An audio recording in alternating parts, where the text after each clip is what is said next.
उत्तर प्रदेशच्या फिरोजाबाद जिल्ह्यात स्वभावाने सरळ आणि साधा भोळा जयराम एका कंपनीत कामाला होता. त्याची पत्नी आणि 2 मुले कासगंजमध्ये एका गावात राहत होते. नवऱ्याच्या गैरहजेरीत जयरामची पत्नी सुनीता घर व मुलांना अगदी व्यवस्थित सांभाळायची. जयराम पण अधूनमधून पत्नी व मुलांना भेटण्यासाठी घरी येत असायचा.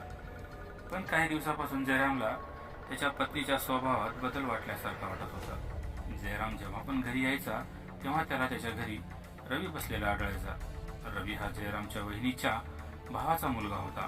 नेमकं रवीच्या मनात काय चालू आहे याच्याबद्दल तर जयरामला तर काहीच माहीत नव्हते. पण सुनीताला देखील याच्याबद्दल काही कल्पना नव्हती. रवीच्या आत्याची जाऊ असलेली सुनीता, त्या नात्याने तिला पण तो आत्याच म्हणायचा. त्यामुळे जयरामला जास्त शंका घेण्याची काही गरज वाटली नाही. जयराम जसा जसा घरी यायचा परत आपल्या कामावर निघून जायचा. पण रवी सुनीताच्या घरी येऊन नेहमी बोलत बसायचा. एके दिवशी रवी बाजेवर येऊन बसला होता. सुनीताशी बोलता बोलता म्हणाला, आत्या, तुला माहित आहे तू किती सुंदर आहेस ते. मला तर तुझ्यावर खूप दया येते, कारण मामाला तुझ्या सुंदरतेची काहीही किंमत नाही. माझी जर तुझ्यासारखी सुंदर पत्नी असती तर मी तिला सोडून कधीच गेलो नसतो. जर मामांना तुझ्या सुंदरतेची किंमत असती तर ते तुला सोडून एवढे दिवस बाहेरगावी कामाला गेले नसते. ते गावात इथेच तुझ्यासोबत राहून काहीतरी काम केले असते. रवीचे असे बोलणे ऐकून सुनीताच्या मनात विचारांचे वादळ निर्माण झाले. रवी तर निघून गेला, पण सुनीता विचार करत बसली. तिला रवीविषयी थोडी सहानुभूती झाली आणि नवऱ्याविषयी थोडा राग उत्पन्न झाला आणि द्वेष निर्माण झाला. कारण सुनीता खरोखरच दिसायला सुंदर होती. आणि जेव्हा नवरा घरी आला तेव्हा सुनीता त्याला म्हणाली, मला तुमच्याशिवाय घरी एकटीला करमत नाही. एक तर तुम्हीच इथे राहून गावात काहीतरी काम करा, नाहीतर मी मुलांना घेऊन तुमच्यासोबत येईन. त्यावर जयरामने तिला समजावून सांगितले, मी जिथे काम करत आहे तिथे मला एवढा पगार मिळत नाही की ज्यामुळे मी तुला खोली भाड्याने करून माझ्यासोबत ठेवू शकू. त्यामुळे मी एकटाच जाऊन काम करून महिन्याला 2 महिन्याला तुला भेटायला येत राहीन. नवऱ्याचे असे बोलणे ऐकून सुनीताही मुकाट्यानेच बसली. पण रवीने तिच्या सुंदरतेची स्तुती केली होती. ती पण या गोष्टीवर विचार करू लागली. खरंच मी एवढी सुंदर असून सुद्धा खरंच माझ्या नवऱ्याला माझ्या सौंदर्याची काहीही किंमत नाही. आणि एक रवी आहे ज्याने माझ्या सौंदर्याची खरी पारख केली आहे. खरं तर सुनीताच्या नवऱ्याचा म्हणजे जयरामचा नाईलाज होता. कारण घरची परिस्थिती बिकट असल्याने आपल्या पत्नी व मुलांचे संगोपन चांगल्या प्रकारे करू शकत नव्हता. त्यामुळे त्याला बाहेरगावी कामाला जावं लागत असे. पण सुनीताच्या मनात आता आपल्या नवऱ्याविषयी द्वेष आणि रवीविषयी सहानुभूती जागृत झाली होती. पण त्या सहानुभूतीचे रूपांतर अनैतिक संबंधात होत गेले. सुनीताला आता दिवस आणि रात्र रवीचे बोलणे डोक्यात फिरू लागले. तसा रवी पण दिसायला ठीकठाक होता. 25 वर्षाचा तरुण आणि त्यात त्याचे लग्न पण झालेले नव्हते. त्यामुळे सुनीताला त्याचे आकर्षण वाटू लागले होते आणि सतत त्याचा चेहरा तिच्या नजरेसमोर फिरत होता. आणि अशातच रवी एका दिवशी तिच्या घरी पुन्हा आला आणि इकडच्या तिकडच्या गप्पा मारत बसला होता. बोलता बोलता पुन्हा एकदा रवीने तिच्या दुःखी मनावर घाव घातला. तो म्हणाला, आत्या, तू मामाकडून संतुष्ट नाही वाटते. यावर सुनीता काहीच बोलली नाही. याचाच फायदा घेऊन रवी बाजेवरून उठला आणि सुनीताच्या जवळ जाऊन बसला आणि तिला म्हणाला, आत्या, मी तुझ्यावर खूप प्रेम करतो. दिवस आणि रात्र तू माझ्या नजरेसमोरच दिसतेस. मी तुझ्या विना आता राहू शकत नाही. रवी जसे सुनीताच्या मनासारखे बोलत होता त्यामुळे सुनीता गप्प बसली होती. तिने त्याच्या एवढ्या शब्दावर सुद्धा काही उत्तर दिले नाही.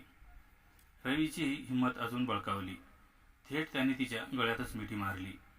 ज्या पत्नीला 2 मुलं होईपर्यंत नवऱ्याचे सुख 2 महिन्याने 3 महिन्याच्या अंतराने मिळायचे, त्यात ती संतुष्ट होती.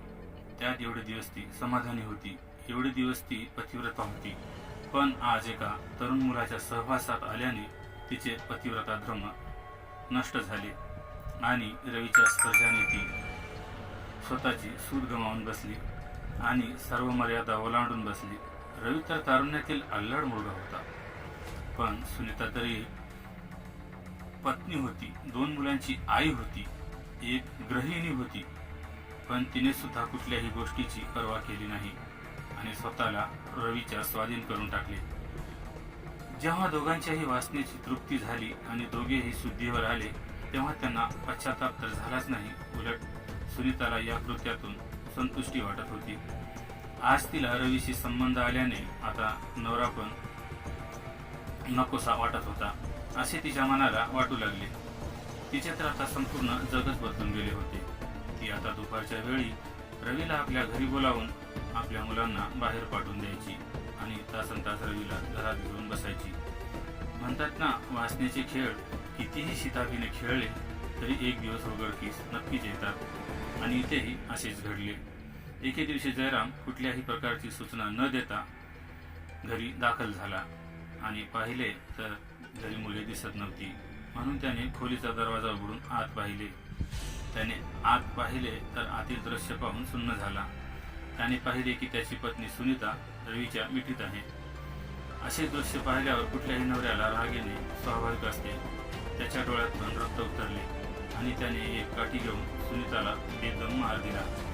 जयरामला घरी बघताच रवीने तर पळ काढला होता, पण सुनीताच्या डोळ्यात भीतीऐवजी तिच्या नवऱ्याविषयी राग भरला होता. ती म्हणाली, मला जास्त मारण्याची काही गरज नाही. मी पहिलेच तुम्हाला सांगितलं होतं की मला तुमच्याशिवाय करमत नाही. एक तर तुम्ही मला तुमच्या सोबत घेऊन जा किंवा तुम्ही इथे गावात राहून काम करा, पण तुम्हाला कुठे माझी पर्वा आहे? माझ्या भावनांची तुम्हाला काय किंमत आहे? आजपर्यंत कधी माझ्या भावना जाणण्याचा प्रयत्न केला नाही तुम्ही. ज्या पुरुषाला आपल्या पत्नीच्या भावना सांभाळता येत नाही, अशा पुरुषांना आपल्या पत्नीवर हात उचलण्याचा पण काही अधिकार नाही. तिचे असे कटू शब्द ऐकून जयराम तर शांत बसला आणि तिला म्हणाला, आजपासून मी इथेच राहीन आणि तुला पण पाहिन की तू असे कुठपर्यंत करणार आहेस आणि बघतो आता तू कुठपर्यंत तोंड मारत फिरणार आहेस. जयरामचे असे बोलणे ऐकून तिला एकेकाळी या गोष्टीचा आनंद झाला असता, पण आज हेच शब्द ऐकून तिला उलट काळजी वाटू लागली. कारण आता वेळ बदलली होती.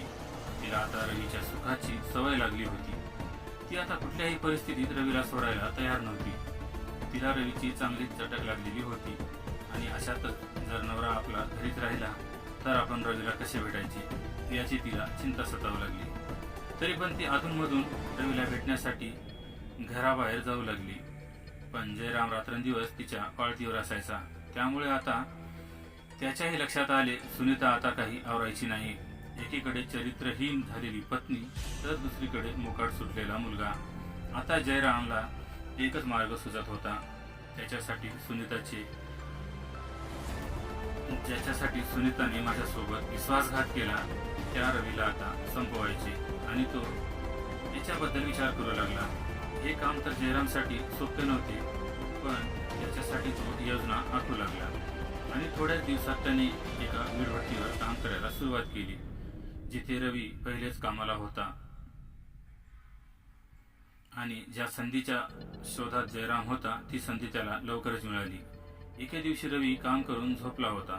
कामाने दमल्यामुळे त्याला गाढ झोप लागली होती. या गोष्टीचा फायदा घेऊन जयरामने एक फावडे उचलले आणि रवीच्या डोक्यावर पाठोपाठ वार केले आणि रवीचा जागीच मृत्यू झाला. तेच फावडे घेऊन तो सरळ पोलीस स्टेशनमध्ये गेला आणि पोलिसांना याच्याबद्दल सर्व काही सांगितले आणि स्वतःला पोलिसांच्या स्वाधीन केले. तर मित्रहो, ही घटना ऐकवण्याचा उद्देश कोणाच्याही भावना दुखावणे, कोणालाही त्रास देणे किंवा कोणालाही बदनाम करणे नाही. उलट तुम्हाला असल्या घटनापासून सतर्क करणे, सावध करणे. मित्रहो, या घटनेतून कोणाची चूक आहे असे वाटते? या सर्व प्रकारातून कोणतीही जीवित हानी न होता कसे निघता आले असते? तुम्हाला काय वाटते? ही तुमची प्रतिक्रिया कमेंटमध्ये नक्की सांगा. कारण अशा प्रकारच्या घटना जेव्हा कोणासोबत घडतील तेव्हा या सर्व प्रकरणातून सुरक्षितपणे बाहेर पडण्याचा मार्ग तुमच्या सल्ल्यामुळे अवश्य सापडेल. तर मित्रहो, जाता जाता चॅनलला सबस्क्राईब करून जा आणि व्हिडिओला लाईक करा, शेअर करा. भेटूया एका अशा खऱ्या घटनेसोबत. तोपर्यंत स्वतःची काळजी घ्या.